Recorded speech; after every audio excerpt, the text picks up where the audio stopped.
Hello, everybody. Welcome to Sonic Talk, episode 502. This is the music technology podcast talking about all things to do with music technology, synthesizers, controllers, all kinds of stuff that you may or may not be interested in. That's entirely up to you, but we encourage you to watch because it's always good fun. And we talk about, like I say, synthesizers, drum machines, controllers, software, all kinds of stuff. So please do subscribe if you're watching via YouTube. We've now got some fancy new bits that we can put in. I'd just like to say for the first time on Sonic Talk, we have a dedicated YouTube chat window so you can see comments going past.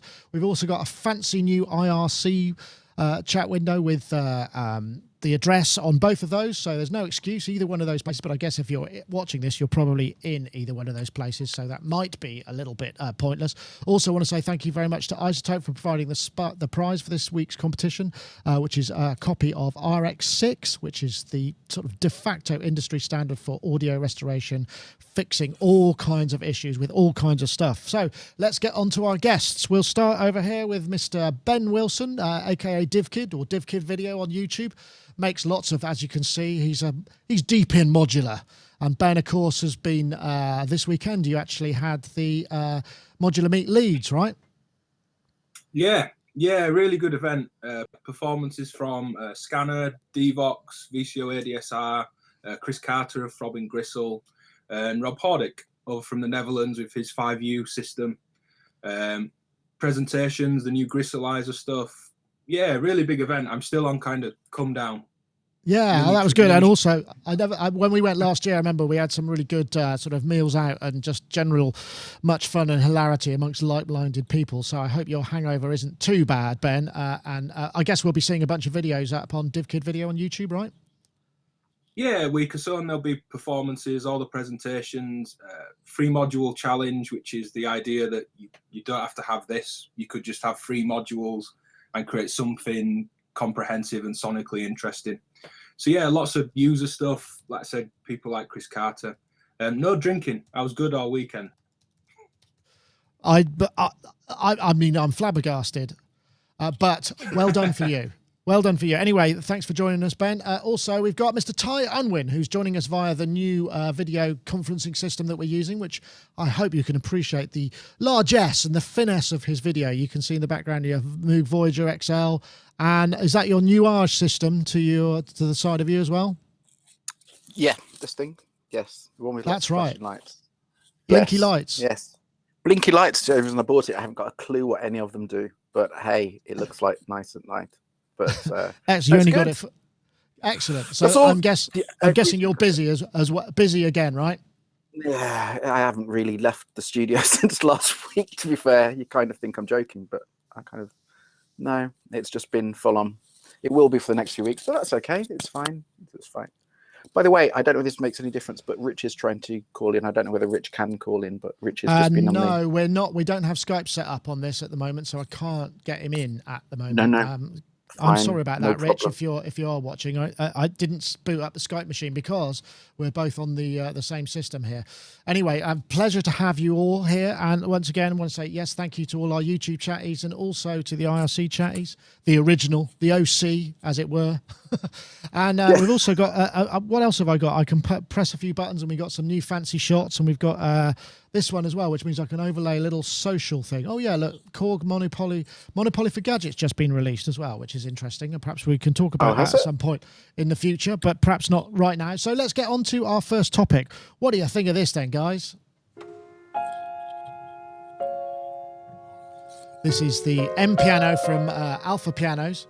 It is a sort of stunning piece of design. It's a fancy kind of multi-touch MIDI controller, obviously designed for the wealthy and image conscious, but it looks like a thing of beauty. I don't know quite who's going to want it. I think Jordan Rudess is behind it because he's very into futuristic instruments as well. So in fact, this video kind of moves on. There's a guy who starts playing it shortly. I'll see if I can fast forward it because there's a whole load of atmospheric kind of nonsense, which is not of any interest. Here he goes. I don't know who this guy is. I should probably know. So they've obviously been putting Foley on that. Very badly. So I think it's You get splits, you get movement up and down the keys. It's a really interesting looking thing. It's quite futuristic.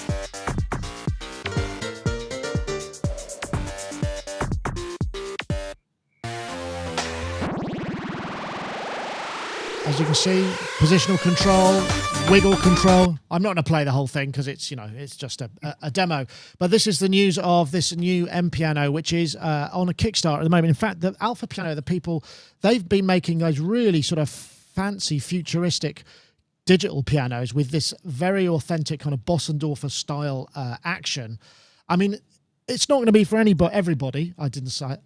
I don't know, Ty. I'm guessing coming to you. I mean, I know you're a fan of Roly, and it's a very similar kind of principle in the fact that you can get to those additional dimensions of expressivity. But what do you think? I'm really mixed on this one. Really mixed, and I'm kind of part of the kind of proposed market, I would say. I suppose you are. Yeah. It's a MIDI controller. I've said it so many times, I'm a pianist, and they make a big thing about the action being all singing or dancing. Obviously, all the extra control with the is great. I think the look of it is amazing. It looks very kind of, it doesn't look futuristic. What it looks like is what we imagine the future is going to look like in 1974. That's it's what a flying it looks car like. Piano. Yeah, it is very, and they do one called the white model, which is basically black and then the inside is white. And honestly, it looks like a piece of furniture from do you remember UFO? It just looks like a piece of furniture from UFO from the early 70s. But I think it's beautiful. I think it's gorgeous. It all depends on two things, and one of them I think will make a huge difference. One is going to be the action. I mean, it's completely adjustable, which kind of serves, hopefully that means that, it can be as heavy as light as you want, which is fantastic. All that works out well. But there's one fly in the ointment here, and it's on Kickstarter. And I really hope it makes it. I really hope it does. And if I'm honest, I don't think it will, because they need $634,000. $640,000. Here we go. They've got 9,000 euros. 9, yeah, so it's a big ask. 9,000, and they won't make it. I mean, we've had this conversation before. I've been here so many times with Kickstarters and Indiegogos where I put money in and it never gets there. I have a horrid feeling this is going to be one of those, but I really hope it does.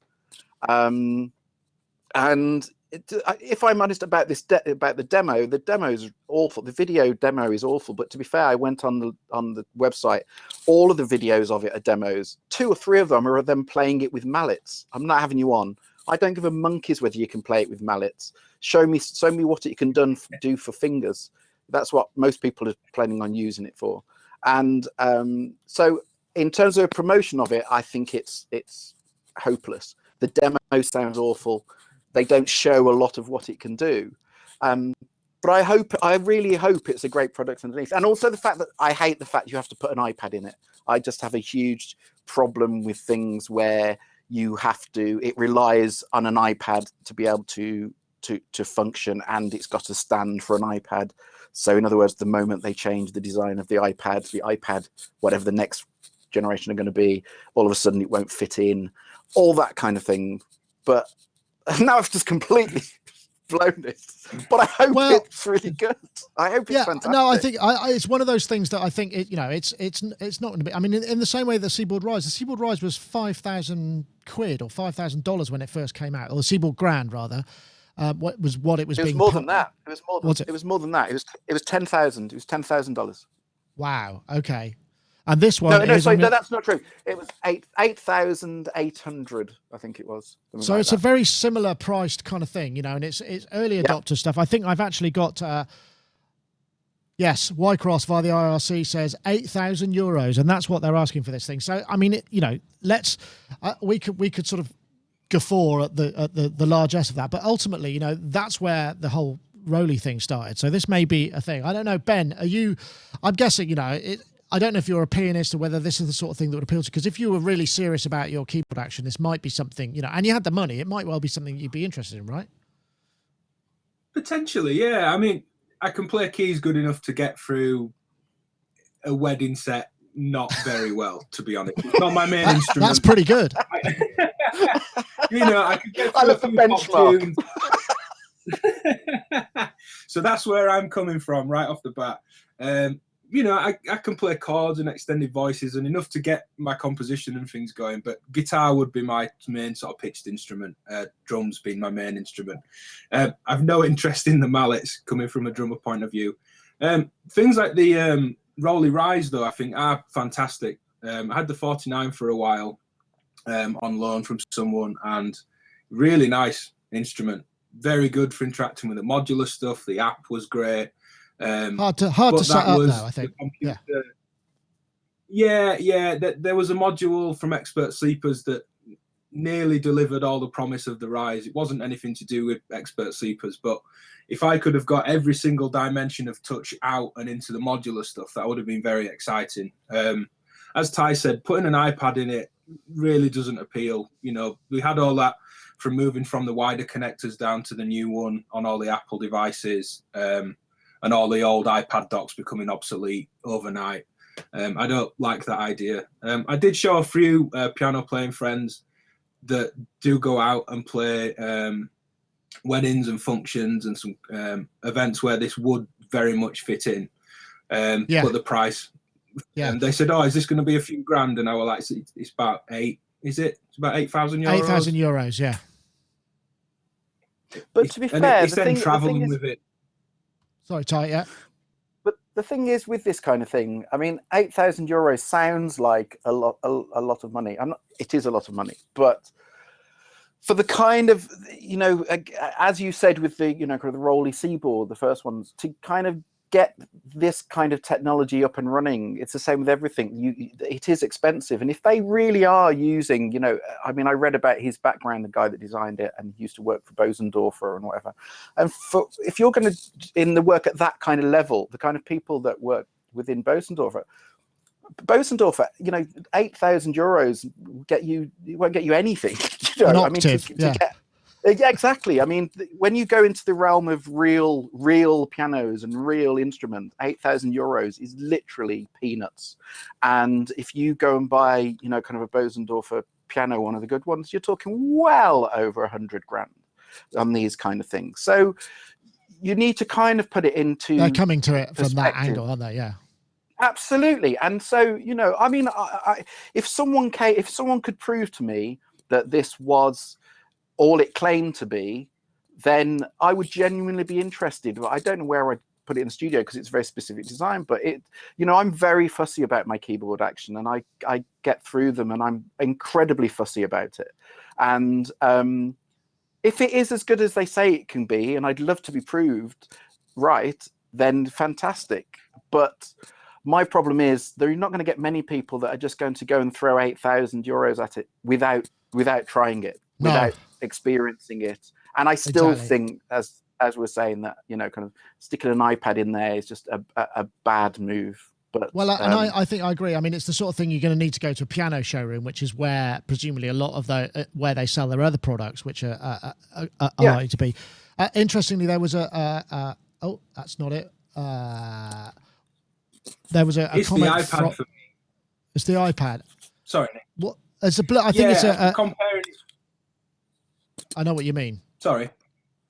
Carry on. It's that cheapens it. From saying, you know, it's right up there with a, you know, brilliantly hand-built violin or piano. It is a different world from where most people are coming from, but sticking an iPad in kind of shoots it back down into a different territory for me. Yeah, I suppose you're right. Yeah. Just like to point out, I think Tom J. Carpenter in the Facebook comments says, "Hello, Ty."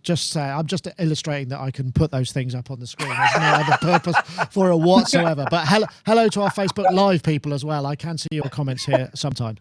Right. Well, that's Analog Solutions.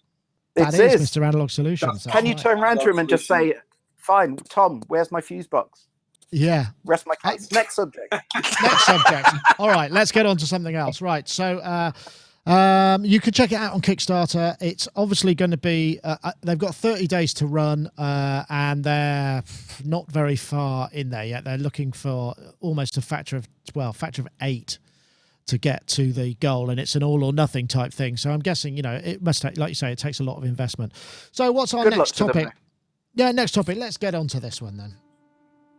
This is the update to the DM1 drum machine, which was introducing the drone machine, which, interestingly, the DM1 was one of Gaz's favourite early iOS apps as a drum machine. It was really, really good. So this is kind of a live performance. I think it's got hooked up with a, I'm not sure what that controller is. It a Novation something? I can't tell. I think it's a Behringer, I think. Is it a Behringer? No, it's a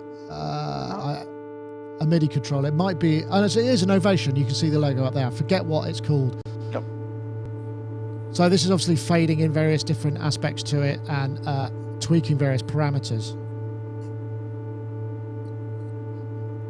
It's a grower. It takes a little while to get going, but this is the sort of notion of the DM2 expanding from drums, which was what it was very well known for, and very well received app. I don't know if Ben, this sort of thing I'd imagine you might have got into the DM1 because it was an early app and it also was really good at just sort of doing beats in that environment. Have you checked that out? Yeah, I missed it, unfortunately. I had a Mark 1 iPad and then kind of left it for a long time in terms of the iPad music thing. I'm very late coming into the iPad kind of app-based music stuff. But yeah, I imagine so the DM1. Very much this as well in terms of the drones.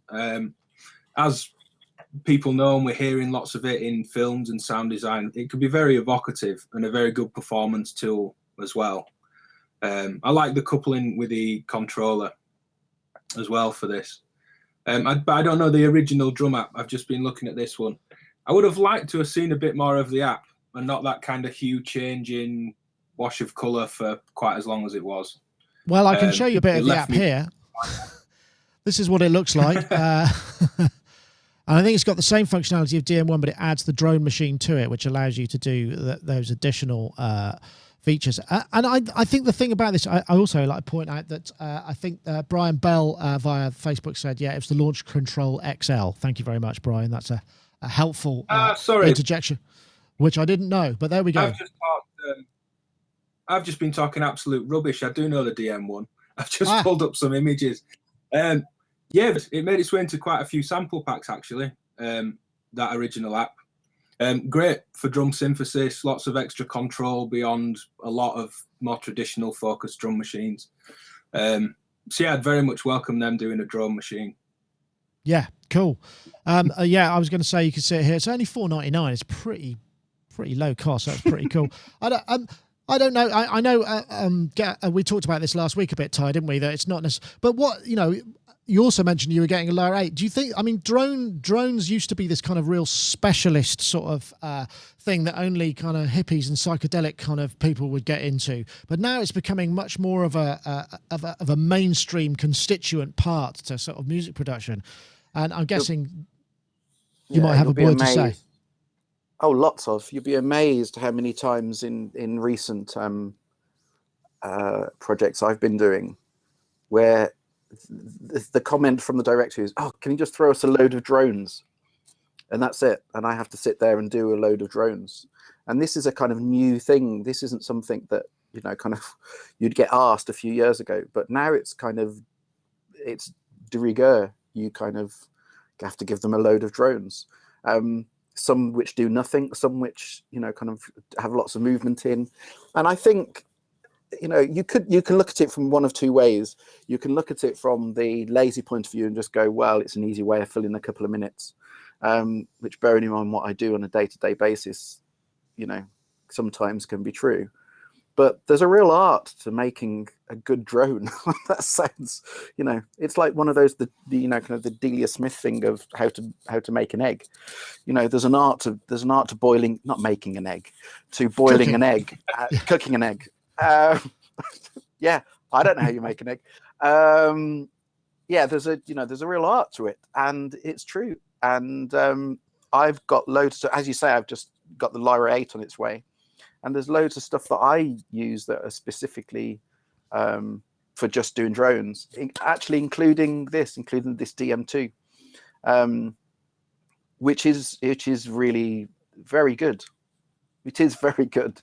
I mean, it's kind of the synthesis. You would never have predicted it because kind of as Ben said, the synthesis on the DM1 for the drums it's a great level of synthesis. It's not too much. It's just kind of, you get oscillator, noise, filter, and some modulation within them for each drum. So there's enough to get something creative going. It's just like a mini synth. But then to suddenly then turn all this into just kind of forming drones, you'd think on paper it doesn't kind of work, but it really does. Really does. Because you've got 9 layers. It's like 9 layers of, kind of movement all through their own distortion and then some master effects at the end. Oh, that does sound that sounds quite promising, actually. I like the sound of it. And Ben, are you sorry. No, I was just going to say it is really good. Okay, but in terms of drone, I guess modular kind of lends itself to that, and then you kind of modulate them so that they become evolving. I don't know. A lot of your stuff, you're more of a beatsy guy, but is that something that you find yourself reaching for? You can waste. It's a real extender of that phenomenon known as modular time, isn't it? I'd imagine working on drones, you could find 8 hours later you were in a zen-like state and you were still there, right? Yeah, definitely. I wonder, just before getting into that, as Ty pointed out a few years ago, this wouldn't have happened, if it was Trent Reznor with the Social Network soundtrack that was the turning point. Because I think it was Hans Zimmer that turned around to Trent Reznor and said, this is a change in kind of big Hollywood scoring for films. When they won, was it the Grammy that they won for that? But yeah, in terms of drones, modular, just completely endless. I like the mixture of kind of digital and analog, and it all just feeling tactile. And that's, this is in an iPad app, but it looks very much the same, having some LFOs in sync, some not. I think the thing with modular that works really well is syncing everything off of the bar. So if I've got something moving in a 4/4 bar, to have LFOs that happen every 9 beats or every 13 beats, so everything's not a continual pulse. And it's definitely about layering. So to see that there's 9 potential layers in the DM2, I think they'll have cracked it. And I think, as Ty said, it having some effects, some distortions there, and then on the voice, each individual layer, and then master effects at the end. That's kind of the key to how I'd approach it. But I'd probably lose 10 times more time doing it on this than I would on iPad. And whether the end result was that much better is will remain to be seen, I guess. Well, I guess the other thing is also you'd be able to recall the presets. Because if you're making it in something like DM2, it's much easier to get back to where you were, right? Sorry, Ty, you were going to come in. Well, I was going to say the way I work with drones is I basically just leave everything into record, and I just basically mess, and then you end up with hours of, the whole point of it is a drone. So you just have things, I just leave everything in record, just mess around, and then come back and literally just edit 1 minute, 2 minute bits, loop them, and then quite often what I'll then do is, once I've got one, I'll get another section from further on and then layer that on top of that. So it's like another, so that's all I do. The art is just to leave everything in record all the time and just mess, which is exactly, to be fair, what you would be doing with your rack anyway.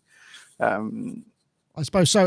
So here's a question, Ty. Has it ever happened where you've spent ages on a cue for a particular scene and supplied a drone, and they bin the work that you've done on the scene and put the drone in? Yes. Oh, I guess that's par for the course, isn't it? It's fine. What you learn is when you do these, back in the early days, I would have been gutted about it. But honestly, now you just accept that it is what it is, and you don't get precious about your babies. So it's as simple as that, really. I don't get precious about what I do anymore. So they can, I deliver so many things in stems now that they can kind of do what they like with it, and you have to be cool with that. So that's fine. Right. Yeah. TXG in the chat room says Ty has stolen my entire workflow. There we go. I don't know what that means. But you've obviously, great minds think alike there, so that must be it. Sorry, Ben, you wanted to come in. Yeah, no, I'd mirror Ty's workflow. I have a great module, seemingly boring and potentially one that's overlooked that people don't buy, by a company called Praxis, that takes 8 Eurorack inputs, which are well above line level. I'm not running distances that have been balanced particularly matters, but delivers 8 balanced outputs. And I have a couple of different outputs like that. So I tend to record 10 plus things at once. If I'm mixing in the modular, I will record a kind of stereo mix that I'll perform, and maybe there's some CV panning and level adjustment. Take the mix in, but always pull sort of 8 to 10 stems in at the same time. It's really important, as Ty said, to be able to deliver these stems. If I don't do any work anywhere near the level of Ty, but any similar work where I deliver something and they're into it, they want all the parts. So to just record stereo off of this kind of stuff often doesn't work. Right. Oh, okay. So you end up with the individual bits. There's a lot of action. Oh yeah, Ty. No, I was only going to say one more thing about the Eurorack and drones and all that kind of thing. I don't know if anyone's caught Junkie XL's latest video. I mean, I know people have a moan about the Junkie XL videos because they think it's overkill. I love them. I think they're fantastic. I think it's great to see how someone works. And the thing that really hit me on his latest one, he was talking about how he works with his modular, and he's basically his modular day is Sunday. Have you seen this? Has anyone seen this? No, so basically, I haven't. Yeah. So basically, he goes into studio on Sunday, and Sunday is his modular day, and he just exactly does what we do, and he just sticks it into record, messes around with his modular. I mean, he says all day. How true that is, I don't know, but he messes with his modular all day, and that's it. That's his Sunday, every Sunday, supposedly. Well, we've talked about this before, haven't we? Making time to actually explore the equipment you've got, because I mean, so much of the time, particularly you, Ty, and any of us who have to do things to deadlines, you don't get time to mess around. And if you like him, if he's able to give a day a week to that, that's a lot. I mean, because most of us, it's sort of back to our youth when we were still in the bedroom, just kind of filling up hours of experimental time, and that's the way you learn your craft or learn how to kind of take twists and turns around, the way you need to go, right? Completely. The difference between, everyone thinks that the difference between me now and me, kind of 20 years ago and how I wrote then and how I write now was all to do with gear. It's nothing to do with gear at all. Honestly, the difference is it's all to do with time. Back then, I had loads of time to experiment and mess, and I only had a few bits of gear, but I knew them absolutely like the back of my hand, and you would just mess and mess and mess and mess. Yeah. Absolutely. Now that's what I don't have, and I'll be honest with you, that's what I miss more than anything else, because that was the fun bit. Messing around was honestly the fun bit. So, hey. Well, is that productivity thing? Sorry, yeah, Ben, Nick. you're about to discover the joys of including the family scenario into your time flow. So you'll discover this probably more so for the first time in the next few months as well. But good luck to you. Yeah. I'm sure it'll be great. Yeah. Bye, Ben. Yeah. Bye, Ben. Yeah, little girl due in around 2 weeks. Whoa! So excellent. I'm going like hell for leather getting work done. It's the productivity thing that video is great that Ty mentioned from Junkie XL. He talks about sampling it as well, so that when a film deadline is coming up or whatever that is, he wants to use those sounds and those feelings that can evoke, either when he did it or that he feels it may evoke to picture, and just pulling up samples so that your own unique sound sets, but you're not having to go and repatch it. And I know Tice from Noisier, the kind of drum and bass sound design kind of trio, is very much the same. He uses his modular as a kind of sample fodder sound palette, and that's it. It then just sort of goes back down the system of how those three work, and they've got all these unique sounds to pull from. I think that's a really good idea. Capturing everything, having a day or an afternoon. Yeah. It always used to terrify me because you'd hear, I'd go to kind of talk to people at Real World, a guy called Dickie Chappell, who was Peter's kind of main studio guy, and they would just have the DAT running the whole time with kind of somebody making notes. And the idea of then having to go back and kind of go, oh yeah, last Tuesday around 4 o'clock, I remember I did something that had, and pick it and cataloguing all of that. That's the thing that terrifies me about just having record going the whole time. But that's probably another story. Probably if you are recording lots of drones, you're going to have lots of happy accidents and lots of accidents that perhaps not so happy, and that might be something that RX can help you with. See what I did there? This is RX from Isotope, is the sort of de facto audio fixer, and if you've got any kind of clipping, any noise, any kind of issues, it can fix so many things with dialogue, with synthesizers, with line level, hum. If you've got vocals, it could get rid of breath noises, mouth noises, ground from an amp noise, all kinds of stuff. It's actually incredibly powerful, and lots of people who are audio pros will have this somewhere in their arsenal. If they haven't, they should try it out, because you never want to lose that take if you can fix it with something like this. So well worth checking. Deplosive, demouth noise, debreathe, all of those things. There are so many things that you can do with this just in terms of the audio toolkit.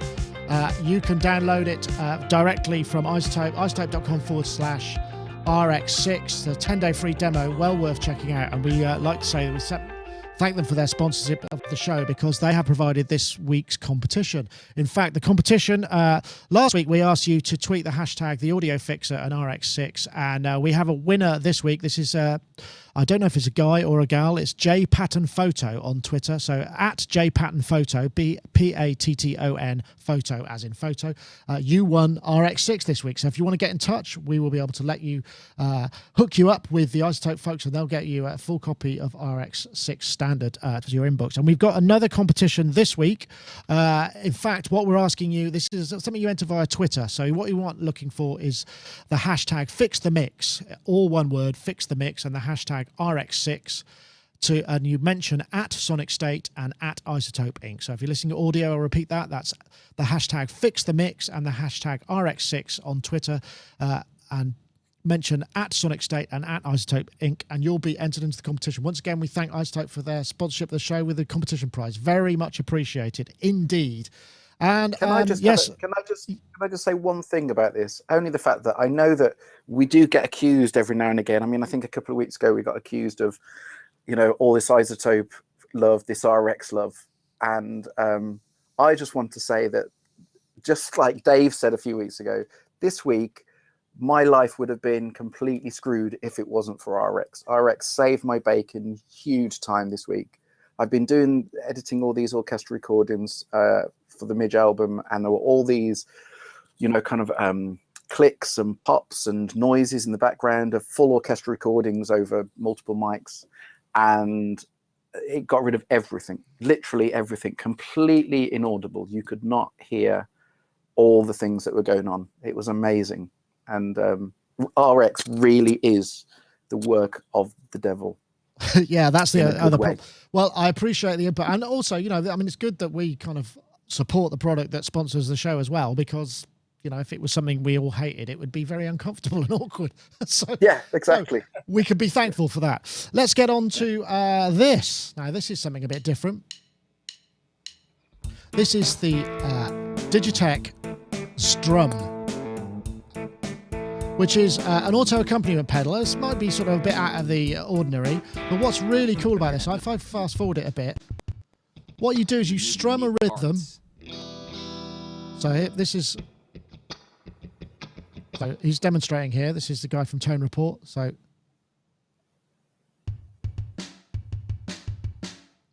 and okay, yeah, it's out of time. But what's really interesting, so you put the kick and the snare parts in, you record them into 3 different parts. So here he's going to go.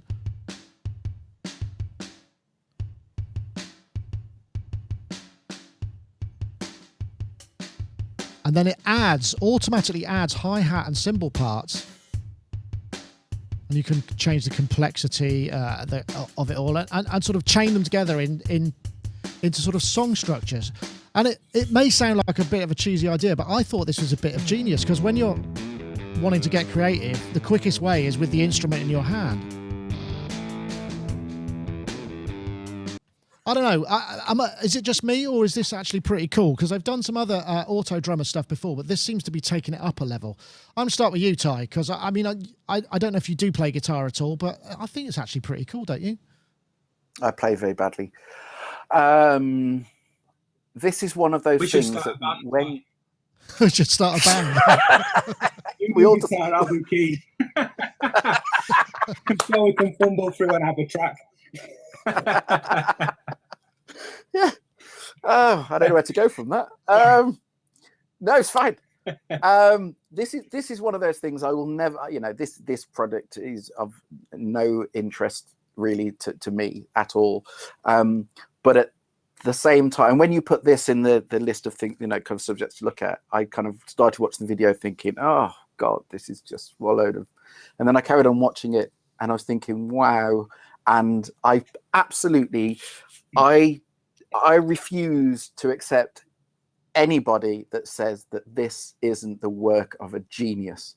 This is the best little pedal I've seen in a long time. It's such a great complex way of solving a a simple, it's a simple solution done in such a complex way. It's brilliant. It's absolutely fantastic. And I'll never buy one. I have no interest in it whatsoever.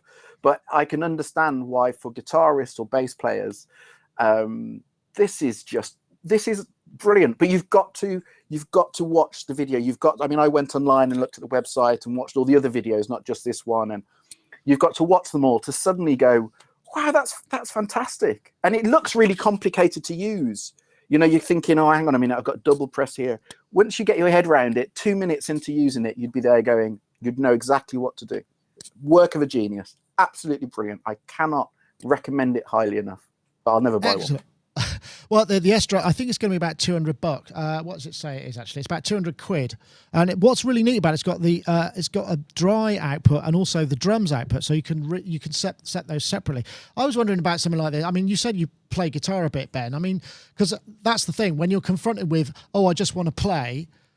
When you sit down and you go to a drum machine, oh, what tempo do I want? What's that? This just, you're just doing it with the expression that you've got. I just think I agree with Ty. I think it's a genius idea. Absolutely stunning. My majority of my week is teaching drums and guitar. So when I first got a looper, the first TC Ditto, the tiny one, because I thought it's 50 quid second hand, I'll see. And it's just changed the way that I teach entirely, in terms of being able to get a chord progression in the looper and then play with a student and work with maybe a melody over the top.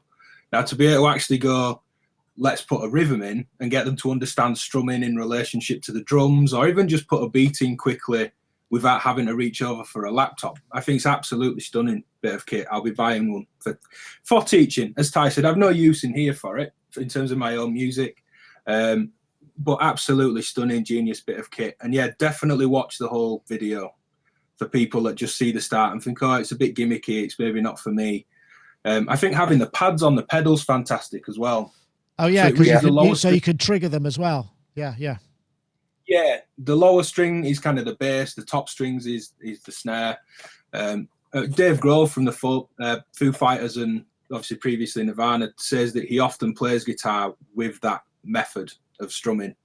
And I'd be interested to kind of try some of that stuff with some students. Yeah, really, really clever bit of kit. I'm definitely buying one. I'm glad you brought it up. As soon as I saw it, I was like, yeah, this for you. And a looper.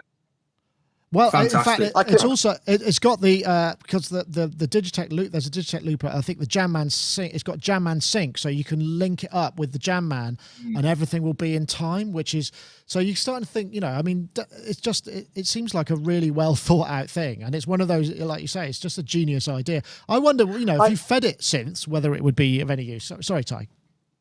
No, I just think it's ironic that of all the synths, all these subjects we talk about over the last however many years, I can honestly say this is the only one that I absolutely refuse anyone to look at this and not think that the way it works is great, it's fantastic. This is, if I had to give this percentages out of everything I've ever talked about on the show, this is the only thing I would honestly give 100%. And it's one of the only things I will never buy and have no interest in. But it's so fantastic. Everyone has to go and buy one. Well, let's hope so. I mean, DigiTech do make some interesting stuff. Well, there you go. I don't think it's available just yet. As we see on the website, it says coming soon. So it's not quite prime time yet, but it does look like it's going to be ready soon. And also, I guess if you put foot pedals in it, because I saw a blues guitarist play at my local bar, and he had just sort of drum pedals, and he was playing really heavy guitar. I might have mentioned it. I mean, it was so heavy that it was great. But after about 10 minutes, I was like, I don't think I can take any more of this. It's so loud and so massive. But he had pedals that he was stomping on. And I'm guessing you could use something like this to kind of combine with that to kind of create even more. It was like a C6 Steve type of vibe, slide guitar, plank of wood, octaviders, fuzz, and it was absolutely visceral and brilliant. And something like this for him would probably be awesome too. But yeah, well, I'm glad it was a hit. Excellent. In which case, I'd probably bring in something completely different. This is our Wavejunction synthesizer. You can buy this from us, actually. This is a Max for Live synth. It's got features 2 oscillators with wavetable. It's made in Max for Live. You need Max for Live and Ableton for it to run. It's got 3 multi-mode filters with lots of different models, and they're really routable and actually kind of interesting. It's got FM, wavetable, as I say. It's got super detune of all the waves. It's also got 5 LFOs, 5 ADSRs, and a 12-slot modulation matrix, and it runs, as I say, in Ableton Live. And if it's something that is of interest to you, I would suggest you go over to bit.ly/Wavejunction, and you can add a 10% discount code, which is WJTalk17. So bit.ly/Wavejunction, WJTalk17, all one word, will get you a 10% discount of that. And I heartily recommend it. It helps support the site and opens up a new set of sonic palettes. Anyway, that's the plugs over and done with. What's next in the list? Let's have a look. Oh yeah, did anyone heard of this guy? Kebu. This is a guy from Finland who basically takes all his old synths out on the road and does kind of, I mean, it's very Euro and it's of a style, but he's like this sort of synth god in Northern Europe. And these are all the dates he's got for his, I think it's 2017 tour. And he plays these sort of massive venues, and he's a really accomplished player. He also posts a lot of stuff on YouTube, covers of sort of, classic dance hits and what have you. I mean, it does sound a bit cheesy when I say it like that, but he's a very skilled guy, and some of the stuff he does is actually really nice as well. So I just wondered if anybody had ever heard of this, because it was a complete surprise to me. And he did that kind of, in fact, if I try and load this up, I thought I had, let me see if I can load up his virtual... It's a virtual tour of his keyboards as well. It's like a kind of Jean-Michel Jarre for the 21st century kind of vibe. Interactive Playground. Let's see if I can load this up. So this is Interactive Playground. Let's see if I can make it work. Yeah, interactive. I've got to find all the buttons. So basically what you could do is you can go around his... Whoa! That's a bit loud. So we can go around his kit. Yeah, I don't want that. And we can solo the individual instruments that are playing, which is actually a really cool idea. And obviously done a lot of work of this, but this is where he came to my attention. Mono poly there. Oh no, it's poly 6. What's this one? Poly 61. I don't know if I can turn this off. I might have to close the window. Oh no, mute the tab. Ben, have you ever heard of this guy? I mean, it seems like he's massive, and I don't know why I wouldn't. I'd love to get an interview with him. It completely slipped my mind. It's interesting. I was talking to Rob Hardike over the weekend, and he was talking about the kind of in the Netherlands, all this funding that was available for this kind of Euro trance kind of music, and how Chesto and Armin van Buuren and all those guys came through in the 90s. It was very heavily funded by the government, all that activity, and converting warehouses that would have huge sums of money thrown at them to be made safe, to have a huge legal rave sort of thing. And it very much seems part of that. What a brilliant concept. Amazing. There's that much funding there for that kind of thing. And he basically puts the Dutch funding down to trance being what it was at the end of the 90s with those guys. It's very much of that style, but it somehow slipped my mind. The site's great in terms of being able to go in, click a keyboard, solo it. I was going back and forth thinking, I was trying to guess which sound he was doing on what keyboard, and then thinking how I would approach the same thing with the knowledge of certain keyboards that I had that's in that rig. It's a good website to go play on, regardless of people's interest in that style of music or not. But yeah, him personally slipped my mind. Yeah, no, it's amazing. I was really surprised, and it's, he's playing big venues, and he's got. I mean, the number of hits his YouTube videos have got are enormous.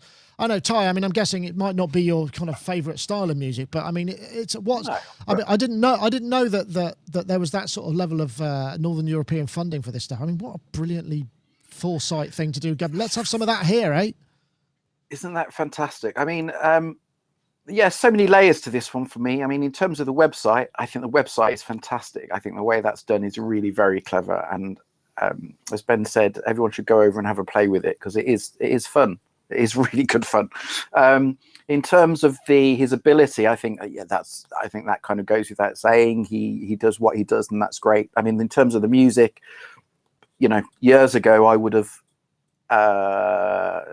thought this was actually kind of good, but the world for me is kind of, and for most people, has kind of moved on. But he's very much in that ilk, and the thing is, people still want that music, and so that's why he can do big venues and kind of do it. But I mean, musically, from me, it does absolutely zilch. It does nothing. This was the kind of period of electronic music where it all just kind of went a bit wrong for me, kind of in terms of what was popular in terms of electronic music. It all just went a bit haywire, and I didn't really have any interest in it. But there's people out there that want this, and he does it really well. So, and I had heard of him before, mainly because I'd had people sending me videos going, have you seen this guy? Multiple, have you seen his synth collection? Have you seen this guy? And so I kind of known about him for a bit. But look, at the end of the day, it's not my kind of thing at all, but he does it really well, and he has a nice rig, and the website's great, so good for him.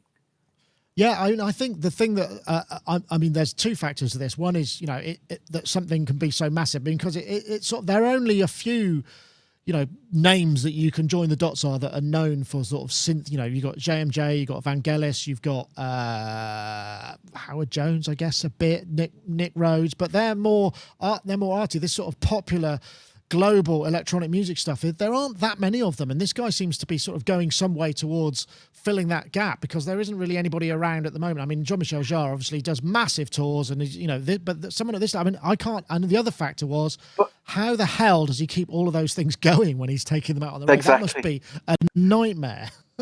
But I'd love to know. I can't remember whether we actually. I mean, it says composer on his website, and yet everything I can find of him, I think, seems to be, kind of covers. And I think probably that's kind of where I have more of an issue with it. If he was writing his own stuff, and I could be completely wrong here because he may have his own stuff out there, but everything I've seen him do, it's always been, Marauder or Jarre or, kind of Jan Hammer or something. I haven't actually seen him doing anything original. And the problem I kind of have when people are doing covers of these things is 99% of the time, they were done right the first time round. And, I'm not really into covers band as a rule.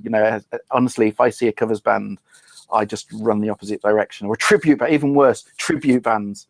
My God, honestly, they should all be put in a pit. But that's just my humble opinion. That's what we have you on for, Ty, for your humble opinion. I mean, what else can I say? It's interesting, though, that I think I've forgotten that one. He's basically somebody that I think is he may well have other strings to his bow. I mean, as we all know, everybody who works in music has a number of things that they do. The covers thing might be one of his things. I'm sure he does a load of other stuff as well. But I mean, just looking at his setup, it just, I love this shot. It's just this sort of, he's fantastic. In the middle of all that. It's beautifully done. That's a photographer called, I can't remember what his name is now. Sorry, that's I've got the link for it here. Hold on, let me just, where's he gone? It's Robert, Daniel Hertrich is the photographer who did all that. So anyway, but yeah, very cool stuff. Redwalk says in the chat room, Kebu doesn't usually do covers as far as I know. So maybe those are just the ones that come to the surface because they're the most popular, as you would imagine. And also the other thing that came to mind there, I guess that means that yours and Ben's wedding covers band idea is probably not going to happen if you're just going to do original material, right? I'm not doing any ABBA. I'm not going anywhere near any. It's all got to be new material. Sorry. Okay. But the funny thing about this, though, is the fact that he's got one thing going for him. And I really do think this. And it's whether he, kind of realizes this or not. Jarre, over the last few years, has been, poor. Well, I'll be polite and say poor. Vangelis has been... I can't even be vaguely polite with Vangelis. Vangelis has completely lost it. I mean, completely off the scale in terms of quality. And you think, apart from those two, if we're talking about kind of, these people coming through, Tangerine Dream, that kind of ilk, that's kind of gone. Jan Hammer isn't doing anything. If he kind of wrote in this style but actually did it well, there's not many people out there doing this right now. Do you know what I mean? It's like if he could really nail it, he could be the next in that ilk, Jar, or kind of that kind of thing. Because the past masters themselves are kind of poor imitations of what they used to be, really. I think I would agree with that. That's definitely a good point. Okay, right. Is there another topic? Oh yeah, I wanted to do this last week, but this is interesting as well. I think, anyway. So this is control interface for Ableton Live that's running on HTC Vive, and it's programmed by. It's called ALiveInVR, and it's programmed by a guy called Jim Simons, I think he's called. But it looks incredibly responsive. And this is just a sort of interface that he's done to kind of interface with. This is cool. Ableton Live via a MIDI loopback.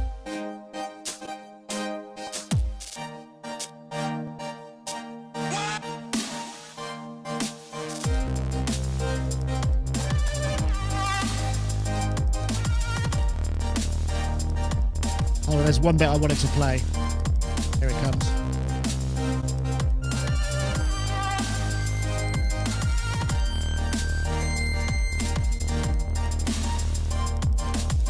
I don't know about you, but I've never seen anything quite that responsive in terms of VR stuff, and I don't know whether it was slipped or whatever, or whether it just works that way. I mean, the downside is obviously on HTC Vive is about 750 quid. And most of these kind of VR sets are a little bit more expensive, but they're going to come down in price. And I thought that's actually not that much different to sort of what somebody like Deadmau5 is doing live with kind of visuals and Eamon Tobin, that kind of stuff. I mean, you could see, could you see this kind of Ben taken off? I mean, I don't know whether it's something that appeals to you. I've never really. I had my first experience of 3D headset at when there was a kid playing on it when my daughter went for a lesson, and I said, "Oh, can I have a look?" And it was really weird. It was very real. Yeah. I've tried the some of the like basic roller coaster games and things, and they do make you kind of throw yourself back in your chair. And those sort of theme parks that have real roller coasters, but then put you in a kind of Star Wars-esque spaceships flying past world as well, look great. In terms of interface, for me, this is as tactile as it physically could be, and I prefer that, if I'm honest. But I don't know, it's a performance thing. I have some friends that do sound design work and work with like the Dutch National Ballet, to incorporate that with other performers outside of the role of a composer or a producer. I think could work really well. It's way more responsive than I thought when I was looking through before. The Behringer guys, actually, when they took their Deep Mind to Synfest last year, they had a similar looking VR environment that they were experimenting with. I can't remember what the tech was, though. It's it wasn't the HoloLens, Microsoft HoloLens. Right, okay. I don't know, really. I'm not desperate to get out of a computer screen, to be honest. And when I am, there's this. So any kind of in-between interaction hasn't really appealed. But if this is really responsive, I think as a performance tool, it could be very interesting. Yeah, no, I agree. I mean, I think that you're right about that there's, you're looking at it and it looks tactile, but of course you're not actually getting any kind of visceral feedback from it. You're not touching something that makes you feel it resists, but it looks sort of like you are on the video. So it's an interesting one. I know, Ty, is that something that would have you? I mean, I know you've got gaming systems in your house. I mean, have you tried the whole 3D VR type thing? Is it something that you're comfortable with? I mean, so I mean the overriding word for this is no. In terms of, that's just in terms of what I actually think about it. I just want to sit there and go, no!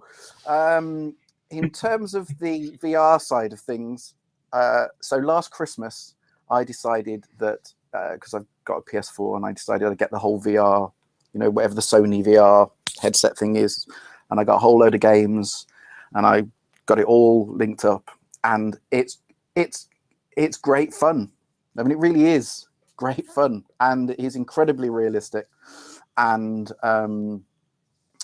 it's great to play games on, and that's it. And I did the games where you're touching this, and there's one where you're in a kitchen, you're cooking this, and you're doing that, and it's great fun.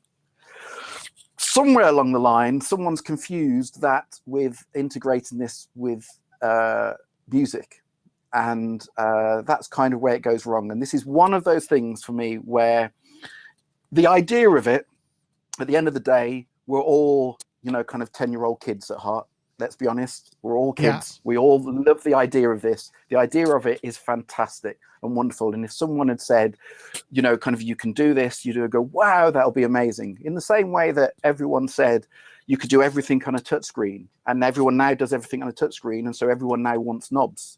And the same way that the Raven is fantastic that you can do everything on a touchscreen, and then when you're doing it on a touchscreen, all you want is real controls. This is no different from that. The idea of this is absolutely brilliant. The technology that's going into this is scarily fantastic. You know, it is amazing. The reality is, from a tactile point of view, when you're actually doing it, and when you're actually hitting those pads or whatever that aren't actually there, there is something, once you've got over the initial, this is brilliant, this is so much fun, this is fantastic. Once you get over that, and you're trying to actually hit that beat on a beat, and you're basically hitting thin air, or you're touching those pads in thin air, it's a whole different thing, because the whole thing about music is there's got to be a certain level of precision to it. And the one thing that VR doesn't have, it doesn't have precision. So when I'm touching that, I need to know physically that is when the beat is. That is when I touch that pad. That is when I do this. You have none of that with VR. VR is... I'm sure someone will solve that. Someone's bound to solve that with a kind of, a sense or something that, well, so, like, you get those body packs for giving you the sense of impact and the sense of kind of feeling. Someone will come up with a reason for that. Hiltonius, Rich, hi Rich, in the chat room says there are also therapeutic uses of VR. I just wanted to point that out and use my fancy completely.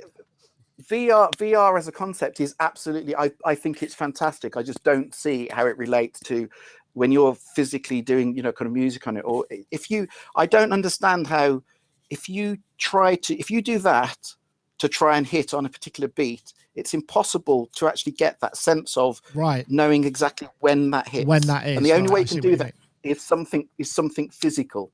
And the moment you put something physical into the equation, the whole VR concept disappears, because the whole point of VR is you're touching things that aren't there. That's not real. And the only way to make that work is to actually have reality in there, which makes the whole process. Well, augmented reality, perhaps. That's a valid point, I think. I suppose that the thing about using it with Ableton Live is you're lining up clips that are coming on quantized points, so it makes it actually quite easier. A good setup for that. I mean, I think the one thing I will say that I found really weird is you put the thing on, and in the situation that I was with, the kid was holding the sticks, whatever the hand things are, the hand sensors, and I had my own. And what was weird is when I would move my hands out, I couldn't see them. And also you've got to have this very safe space, because if you're doing stuff that's moving around, I mean, you should often see people who experience VR for the first time falling over because they move physically very large distances, because they're reacting physically to things, and they bump into things. They do, and it can be very debilitating. And in fact, it was a guy called Jack. Actually, I want to say hi, Jack. He'll probably never see this, but he was telling me that he can only have it on. He's only allowed to go. You just have to start off with 10 minutes, then you have to build up, because it is very weird what it does psychologically to you, the way that you disassociate your senses from your physicality. It's a very odd scenario. So I imagine if you spent hours on it, it would be very weird. But yeah, I take your point, Ty. Yeah. I don't know. Ben. It reminds me of going kind of against what I said, really. I've got some of those, they call them aero drums, where you put a little pad with a kind of elastic, almost headband you put around your foot. And they have almost like a foil reflective surface on, and it takes the old, I think it's the old PlayStation Move camera idea, is you put it on top of the laptop, shines light, reads what you're doing, and you can kind of air drum with sticks. And that's incredibly responsive. And do find that useful in this room where I don't have a drum kit. If I need to put a drum fill or something real in, you almost do learn where that, if I hit this far, this is where it is. Like Ty was saying about it being tactile. But at the same point, on a different kind of note, that's how people end up breaking drum skins when they have the drum in the wrong place. They're trying to hit further down than they can physically go, and that's when they end up breaking a real kit. It's weird, but I think you could learn to kind of play it, but then you could learn. Yeah, you could learn. I think your time's probably better spent learning something else if you're really trying to learn to play the thing. In terms of a real instrument, as you're saying, triggering things on the bar, and it may be used amongst dancers and performers and things. It could work as a kind of multimedia performance. I don't see it entering music making for me at any point, really. I just see this as, kind of, it's another one like 3D TV or I can't think of anything else at the top of my head. It's one of those things that we love the idea of it. We really want it. And then when we get it, we go, oh, okay. That's what I see VR as. I love games, just not this. Well, there's a lot of I mean, the HoloLens development system is $3 or $4 grand. The Vive HTC is about 750 quid. There are other systems, obviously, and I'm sure. I mean, this app from ALiveInVR is only $9.99. It's kind of which kind of is it? Does it's. The actual app itself, is it? You have to. In fact, I spoke to Jim, and he said it uses the HTC Vive connected to Ableton on Windows via a MIDI loopback driver. You can wire it via the network and MIDI OS X or MIDI OS X and a standard high-end video. So it spits out MIDI, and you're just basically mapping controller data. So I guess I don't know what the setup might be like in the system, but I mean that's the idea of it, and anything that can.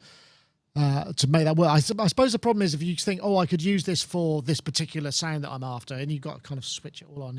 It's the faff that might be the issue with setting up. It's not something you can just go, reach for it. It's like, Ben, when you're talking about using those the drums that you were talking about, it's like, but you have to set it up. It's not like an inspirational bang. You'd have to have it ready to go, right? Yeah, and I'd like wheel right back into the corner of this room, and you're like, right, I'm just going to put a quick fill in or a bar, and we'll do some MIDI editing or whatever.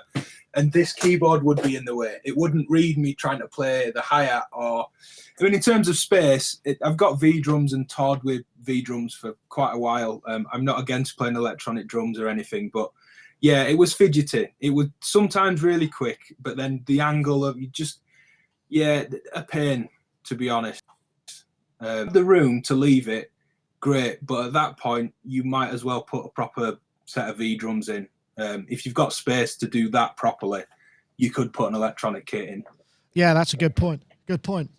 Okay, if you want to check them out, it's ALiveInVR.io is where you can find out about that. But I thoroughly recommend. I think it's also available. Let's see if I can find it. Actually, there was. Let me just have a look.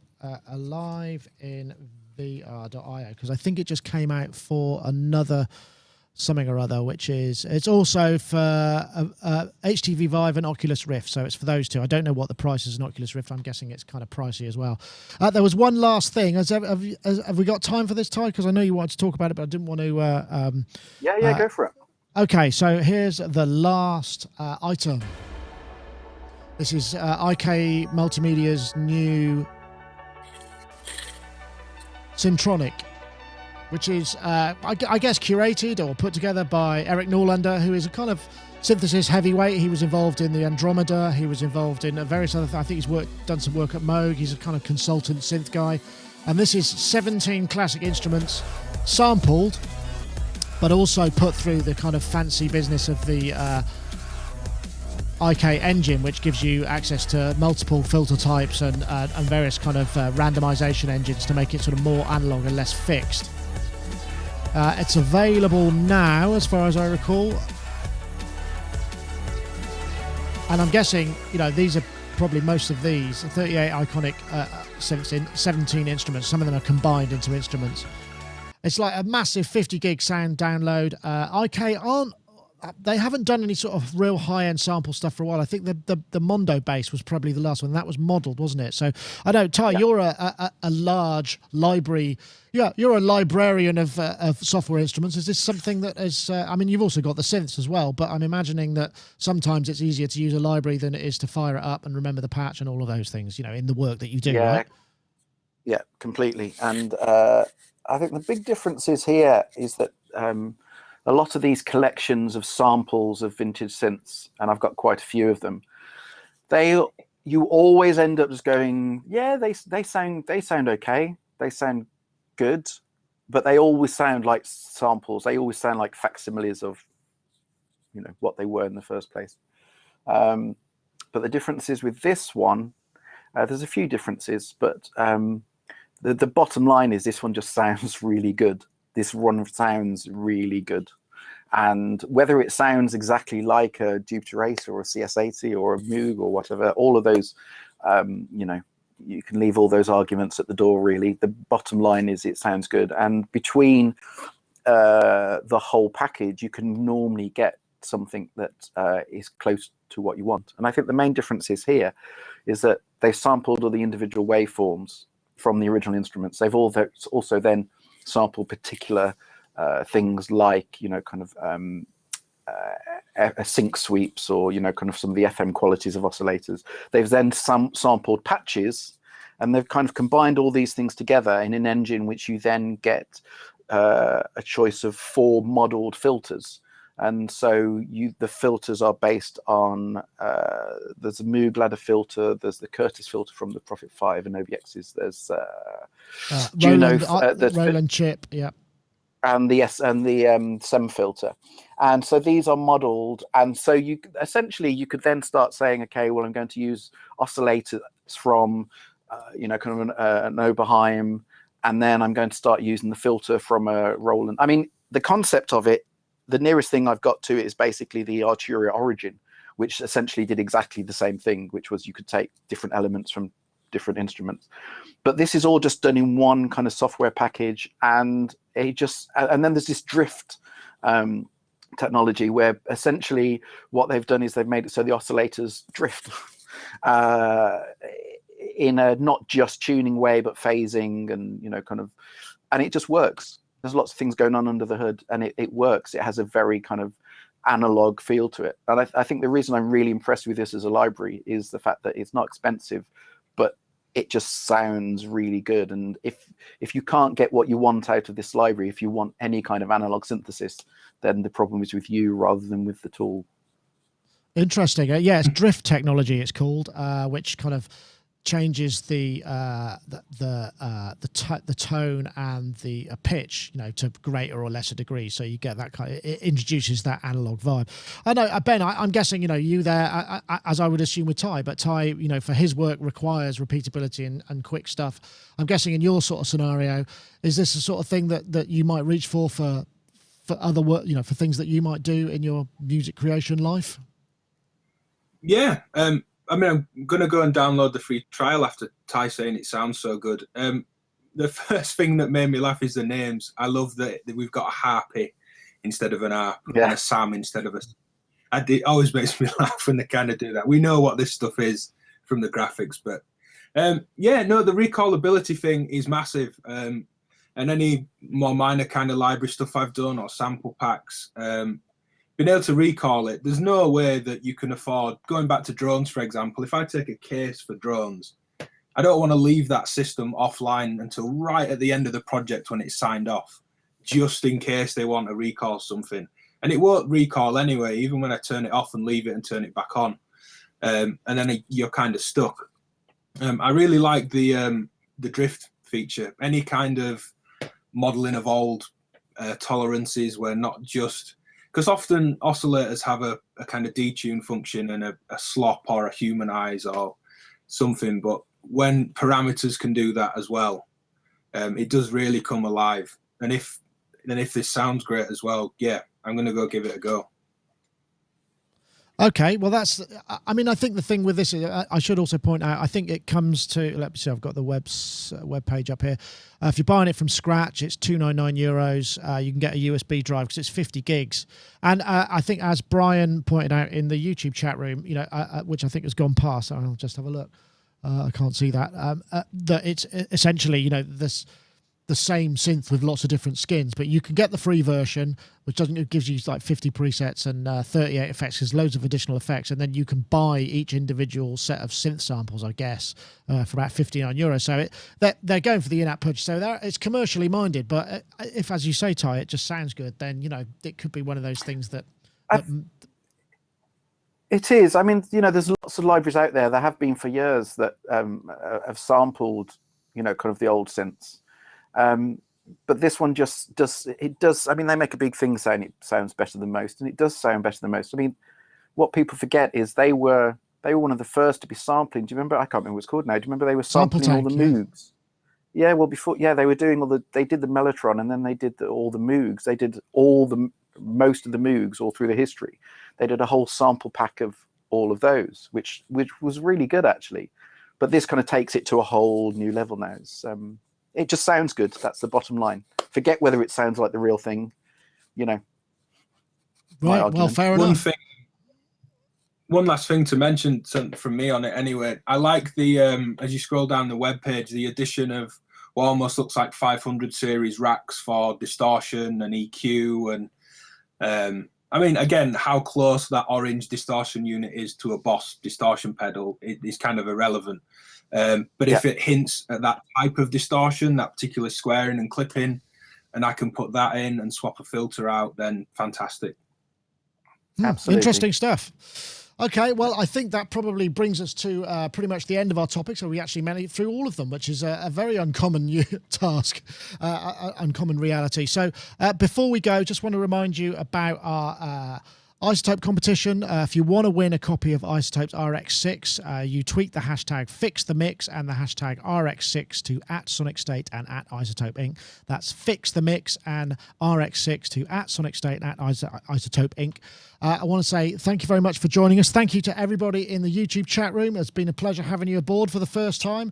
And also want to say thank you to our IRC chatties as well, who've now got this fancy little logo with them. Nice to see you all. And as Ty said at the beginning of the program, perhaps before we went live, it really is great to kind of see all of your familiar faces and sort of come back. It feels like a nice cozy community, and long may it last. If you've enjoyed what you've seen, don't forget to subscribe, sonicstate.com, Sonicstate on YouTube. There's all the information that you need there. And that's it for this week. So Ben, thank you very much for joining us. A pleasure having you on as ever. Thank you. Thanks for having me. Yeah, great again. You're always welcome. Don't forget, I always ask you at the end, what's coming up next from you, apart from, I guess Leeds Modular Meet videos, right? Yeah, lots of stuff Leeds Modular. Thinking of drones, the SynthTech E352, which is the original oscillator from Synthesis Tech's, the smoothest wavetable morphing I've ever heard. So I'm looking forward to that. Yeah, lots of modular stuff. Too much to name. Well, that's DivKid Modular on YouTube if you want to check that out. And yeah, I thoroughly recommend you do. And also, thanks very much to Ty Unwin for joining us as well and making the effort. I know your time is very valuable, and even setting up a new system for us to work. And I have to say, I don't know what you think, but I think it beats Skype in many ways for quality. I don't know what you think about that. Great. Excellent. Great. That's good. I hope you get some time to chill out and get out of the studio and enjoy, if there is ever any sun again in this British weather, you might see some of it. It'll happen. No, September, it'll happen. September's my month. Yeah. Excellent. Not till then. So. Oh, well, okay. That's all right. Thank you very much. Thanks, everybody. We'll see you all again. We'll be here next week. That's it for this week. Thanks very much for watching.